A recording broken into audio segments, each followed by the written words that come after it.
अस्सलाम दोस्तों, Pakistan cricket team ने आज ब्रिस्बेन में ट्रेनिंग की है और कप्तान मोहम्मद रिजवान की मीडिया टॉक हुई है, जिस पर उनसे 3 खास सवाल हुए। सबसे खास सवाल एक जर्नलिस्ट ने पूछा कि सूर्य कुमार यादव और केएल राहुल ने यह कहा है कि वो चैंपियंस ट्रॉफी खेलने पाकिस्तान आने को तैयार हैं, बस उनके बस में नहीं है, सरकार जो कहेगी वो उनको फॉलो करने। यह सवाल उनसे पूछा गया और उनसे राय ली गई कि आप क्या कहेंगे, इंडियन टीम को क्या मैसेज देना चाहेंगे। दूसरा उनसे सवाल हुआ कि जो पाकिस्तान टी20 ये सीरीज खेल रहा है, इससे पहले पाकिस्तान टी20 वर्ल्ड कप खेला है जिसमें आमिर भी थे, फखर जमान भी थे खासकर, मगर अब नहीं है। उन दोनों के बारे में उन्होंने अपनी राय दी। और तीसरी खास बात, मोहम्मद रिजवान ने बोला कि जब वो कप्तान बने हैं अब पाकिस्तान के, तो कुछ चीज़ें ऐसी हैं जो वो करना चाह रहे हैं, वो क्या है उसके ऊपर भी बात करेंगे। तो 3 खास चीज़ें हैं। जो आखिरी बात है ये भी बड़ी इंपॉर्टेंट है। वैसे चैंपियंस ट्रॉफी का आजकल बहुत चर्चा रहता है, मगर ये बात भी बहुत खास है कि वो कौन सी चीज़ है जो मोहम्मद रिजवान के मन में है, जो वो ट्राई आउट करना चाह रहे हैं चैंपियंस ट्रॉफी में। पहले बात करते हैं सूर्य कुमार यादव और केएल राहुल को लेकर। सूर्य कुमार यादव का क्लिप मैंने भी देखा, शायद पाकिस्तानी फैन है, उनसे पूछ रहे हैं कि आप पाकिस्तान क्यों नहीं आते। उन्होंने बोला यार हमारा भैया क्या मसला है, सरकार कहेगी तो हम चले जाएंगे। मुझे लगता है किसी क्रिकेटर से यूं कहीं अगर वो फिर रहे हो तो पूछना लॉजिक नहीं बनता। हाँ, प्रेस कॉन्फ्रेंस हो रही है तो ठीक है। वैसे भी मुझे लगता है कि उन क्रिकेटर्स का कसूर तो है नहीं। रोहित शर्मा की प्रेस कॉन्फ्रेंस 2021 में मैंने अटेंड की थी, उनसे पूछा था पाकिस्तानी जर्नलिस्ट ने कि आप कैसा लगेगा अगर आप आ जाएं पाकिस्तान। उन्होंने बोला यार हमें तो कोई मसला नहीं है, हम कहीं पे भी खेल लेंगे पाकिस्तान के साथ, सरकार इजाजत दे तो आ जाए, हमें क्या मसला है। मुझे उनके अल्फाज थे। और इसी तरह सूर्य कुमार यादव से भी पूछा, केएल राहुल से भी हुआ, क्योंकि केएल राहुल को मैंने क्लिप नहीं खैर देखा। तो ये एक चीज़ है, क्रिकेटर्स यही कहेंगे कि भाई हमें अगर सरकार इजाज़त देगी तो हम तो खेलने को तैयार हैं, हमें क्या मसला। ऑफ कोर्स उनका यही जवाब बनता है। मगर रिजवान ने यह कहा कि अगर केएल राहुल और सूर्य कुमार यादव आना चाहते हैं तो उनको मोस्ट वेलकम, और भी कोई आना चाहता है उनको मोस्ट वेलकम, मगर अब जो मामला चल रहा है वो हमारे बस में नहीं है, ये रिजवान ने बोला। उन्होंने बोला कि पाकिस्तान क्रिकेट बोर्ड और बीसीसीआई दोनों मिलकर बातचीत कर रहे होंगे इस मामले को, और आईसीसी जो वो कहना चाह रहे हैं कि स्टेक होल्डर हैं जो बातचीत कर रहे हैं, अब जो भी होगा वो देख लेंगे, बट उन्हें उम्मीद है कि भारतीय टीम चैंपियंस ट्रॉफी खेलने पाकिस्तान आएगी, ये मोहम्मद रिजवान ने बोला। और पाकिस्तान टीम जब यहाँ से ऑस्ट्रेलिया की तरफ रवाना होगी तब भी रिजवान ने टॉक की थी, 2 खास बातें की थी। एक उन्होंने बोला था कि हमारे जहन में है कि हमने ऑस्ट्रेलिया को हराना है। दूसरा उन्होंने कहा था कि मैं पूरा उम्मीद हूँ और मैं कहता हूँ कि इंडिया की टीम पाकिस्तान आए। ये जब वो कराची से जा रहे थे उस वक्त की मैं बात कर रहा हूँ, ये उस वक्त भी इन्होंने कहा था। उन्होंने बोला था कि हम जब इंडिया गए थे तो हमारा बड़ा इस्तकबाल हुआ था और हम चाहते हैं कि वो आए, हम उससे भी ज़्यादा इस्तकबाल करेंगे इनका। तो ये रिजवान ने कहा। वैसे वो पठान है और पठानों में मेहमान नवाजी बहुत मशहूर है, बल्कि एक क्रिकेटर के नाते और कप्तान होने के नाते वो इंडियन टीम को एक तरह से वो मैसेज दे रहे हैं। खैर इंडियन टीम का कुछ इस तरह का मुझे नहीं लगता कोई कसूर है, जो सरकार कहेगी ऑफ कोर्स उनको ओबे करना है, बीसीसीआई को भी करना है, उनको भी करना है, ये सिंपल है।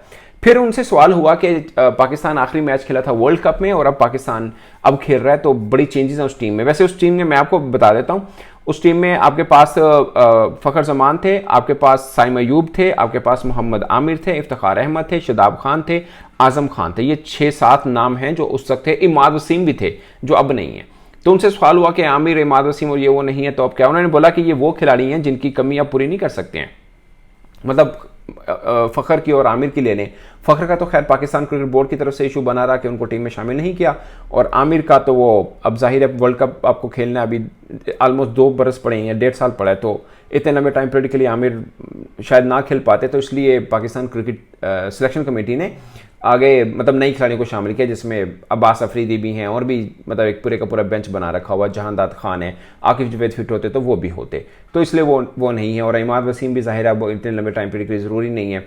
शदाब खान को शामिल नहीं किया गया, और इफ्तिखार अहमद का भी शायद मुश्किल लग रहा है कि दोबारा कभी उनकी टीम में वापसी हो पाए। But in Pakistan no one knows कब क्या हो सके। अब एक खास बात जो मैंने आपको शुरू में कही, मोहम्मद रिजवान ने कहा कि बहुत सी ऐसी चीज़ें थी जो मैं करना चाह रहा था, मेरे जहन में थी, बट अब मैं कप्तान बना हूं, मैं वो ट्राई आउट करने की कोशिश करूंगा। उन्होंने बोला कि मैं आपको समझाने की कोशिश करूँ ना कि ये पॉइंट हैं जो मैं करना चाह रहा हूँ बतौर कप्तान, तो शायद मैं ना बता पाऊँ, बट मैं जैसे जैसे सिचुएशन आएगी मैं आपको बताऊंगा।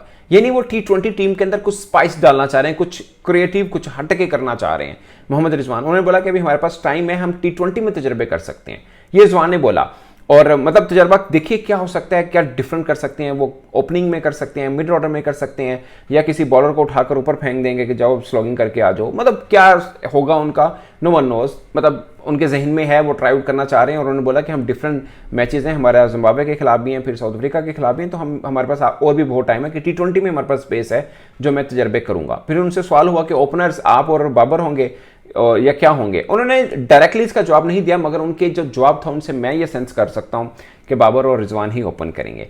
उनसे हुआ कि हसीबुल्ला भी तो है, उन्होंने बोला हाँ हमारे पास आगे जिम्बाब्वे की सीरीज भी है, अफ्रीका की भी है, तो हम ट्राई आउट सबको करेंगे। मतलब इस पे उन्होंने नहीं बोला। फिर उन्होंने बोला कि जो चीज़ बेहतर है उसको चेंज नहीं करना, जो खराब है उसको ठीक करना है। तो बेहतर तो बाबर और रिजवान की कप्तान ओपनिंग ही थी, तो वो उसको चेंज नहीं करना चाह रहे। मुझे सेंस ये लगे कि वो उनको चेंज नहीं करना चाह रहे हैं। फिर उनसे सवाल हुआ कि प्लेइंग 11, उन्होंने बोला प्लेइंग 11 हमें मेरे जहन में है, मुझे आई एम प्रीटी श्योर हमारी प्लेइंग 11 यहाँ पर कौन सी खेलनी चाहिए, लेकिन मैं बताऊंगा नहीं, ये रिजवान ने बोला। और ठीक है, मतलब आप पहले ही प्लेइंग 11 क्यों अनाउंस कर देते हैं? वो लोग कहते हैं बड़े शोर हैं, शोर का मसला नहीं होता, आप 11 अनाउंस कर दें, अगली टीम के लिए बड़ा मौका मिल जाता है कि वो प्लान आउट कर ले। आप लाइक अगर आपने अरफात मिनहाज खिलाना है, अपने अगर स्पिनर की बात कर रहा हूँ, आपने सुफियान मुकीम खिलाना है या आपने क्या करना है, तो दूसरे को जरूर देना है। आपने उनको गेस करते रहने दो तीन चीज़ों के ऊपर वो काम करेंगे तो किसी एक के ऊपर तो नहीं कर पाएंगे ना फोकस होके। तो ये ज़्यादा बेहतर रहेगा कि आप यूं घूम फिर के ही रहें। तो मुझे लगता है कि यहाँ तक ठीक है। तो दोस्तों अब रिजवान की कप्तानी आपने वनडे में देखी, अब T20 में मुझे लगता है कि उनके लिए ज़्यादा थोड़ा प्रेशर रहेगा। वो इसलिए रहेगा, लोग कह रहे हैं कि ऑस्ट्रेलिया की टीम एवी है, बट मुझे लगता है कि T20 में कोई भी टीम एवी नहीं होती। जो फ्रेजर हैं उन्होंने IPL में ज़बरदस्त बैटिंग की हुई है, डोमेस्टिक उनका अच्छा रैकेट है और ऑस्ट्रेलिया की टीम में आए हुए हैं, कोई मजाक नहीं है। वनडे सीरीज नहीं खेल पाए, बट और T20 में ये होता है 5 ओवर की खड़ा होकर गेम खत्म कर सकता है एकदम साइड पे। मैक्सवेल हैं, टिम डेविड हैं, तो वो कोई भी है ऐसा जो पूरी की पूरी टीम मतलब मैच को साइड पे कर सकता है। अगरचे पाकिस्तान में भी है, पाकिस्तान में एक दो प्रॉब्लम्स हैं, अगर आपने नोट ना किया हो, पाकिस्तान का मिडिल ऑर्डर थोड़ा खाली खाली लग रहा है। इरफान नियाजी खेल रहे होंगे, सलमान आगा आए हैं T20 में फर्स्ट टाइम, वो होंगे, और साहबजादा फरहान मुझे लगता है खेलने चाहिए। उमर बिन यूसुफ भी हैं, वैसे हसीबुल्ला भी हैं, बट मुझे लगता है साहबजादा फरहान का ज़्यादा डिजर्व करते हैं, वो होंगे। उस्मान खान है आपके पास, तो थोड़ा टूटा हुआ मिडिल ऑर्डर है। अगरचे जहांदाद खान को चांस मुझे लग रहा है बाहर मिलेगा, तो ये है। पाकिस्तान की बैटिंग थोड़ी लंबी भी बनती है, ऐसा नहीं है जहांदाद खेलें तो 7 तक बैटिंग मिलती है, और अगर फात मिनहास आ जाए तो 8 तक बैटिंग बनती है। बट मुझे लगता है सुफियान मुकीम के साथ पाकिस्तान को आना चाहिए। तो ये टोटल का टोटल पाकिस्तान का बेसिकली प्लान है। और अगेन सबसे इंपॉर्टेंट बात कि चैंपियंस ट्रॉफी का चर्चा ऑस्ट्रेलिया में मौजूद पाकिस्तान टीम के अंदर भी हो रहा है, और खिलाड़ी मतलब उनको तक सब चीज़ें पहुंच गई हैं। ऑफकोर्स पूरी दुनिया में डिस्कस हो रहा है कि इंडिया ने इनकार कर दिया, मगर खिलाड़ियों के आपस में रहकर मैंने जो काफ़ी से बातचीत की ऑफ द रैकेट, मैं नाम नहीं लेना चाह रहा, वहाँ पाकिस्तान के कैंप में ये डिस्कशन ही नहीं है बेसिकली कि इंडिया आएगा नहीं आएगा क्या होगा, उनके लिए है नहीं। उनको पता है यार हमारा काम नहीं है, हम ये तो BCB का काम और BCCI का काम है, वो देखें इस मामले को, हम इसमें क्या उलझने, हम अपनी सीरीज़ खेलना है, बस उसी पे जोर रखें हम लोग। तो ये है। वैसे इंडिया की टीम भी वहाँ पे अब तो पर्थ में पहुँच गई जहाँ से पाकिस्तान टीम आई है। तो ये है सिचुएशन दोस्तों पूरी की पूरी। और अब जब तक चैंपियंस ट्रॉफी काउंट किसी करवट नहीं बैठेगा, ये आपको नए नए तड़के टाइप की चीज़ें ना मिलती रहेंगी। इस पर आप अपनी राय कमेंट बॉक्स में जरूर बताएगा। मेरी तरफ से इतना ही, इजाज़त दीजिए, अल्लाह हाफिज़।